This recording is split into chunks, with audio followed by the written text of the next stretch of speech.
বঙ্গোপসাগরে সৃষ্ট ঘূর্ণিঝড় রেমেল গিয়ে আসছে উপকূলের দিকে। রোববার সকাল থেকে সাতক্ষীরার উপকূলবর্তী শ্যামনগর, আশাশুনি ও কালীগঞ্জে হালকা বৃষ্টির সাথে দমকা বাতাস বইতে শুরু করেছে। ঘূর্ণিঝড়টি সন্ধ্যা নাগাদ সুন্দরবন উপকূলে আঘাত হানবে। এ অবস্থায় এখানে 10 নম্বর মহাবিপদ সংকেত জারি করা হয়েছে। ঘূর্ণিঝড় মোকাবিলায় সুন্দরবনে বাড়তি সতর্কতাও অবলম্বন করা হয়েছে বলে জানিয়েছে বন বিভাগ।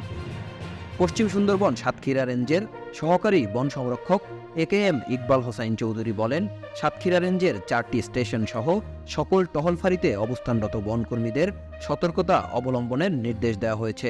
এছাড়া সুন্দরবন ও সাগরে মাছ শিকারে যাওয়া জেলেদের লোকালয়ে ফিরতে পরামর্শ দিয়ে তাদের উদ্ধারে বনকর্মীদের নির্দেশ দেওয়া হয়েছে। খুব অল্প সময়ের মধ্যে এটা শক্তি সঞ্চয় করে কিন্তু আমাদেরকে হিট করছে।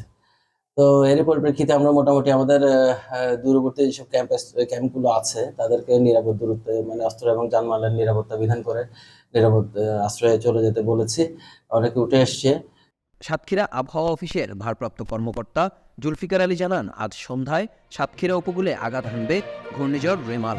পরে উপকূলীয় এলাকায় ঘন্টায় প্রায় 100 কিলোমিটার বেগে বৃষ্টি ও ঝড়ো হাওয়া শুরু হবে।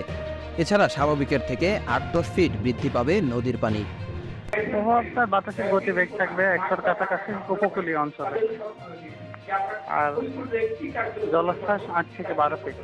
শ্যামনগর উপজেলা নির্বাহী অফিসার নাজিবুল আলম বলেন, উপজেলার 169 সাইক্লোন শেল্টারকে প্রস্তুত করা হয়েছে।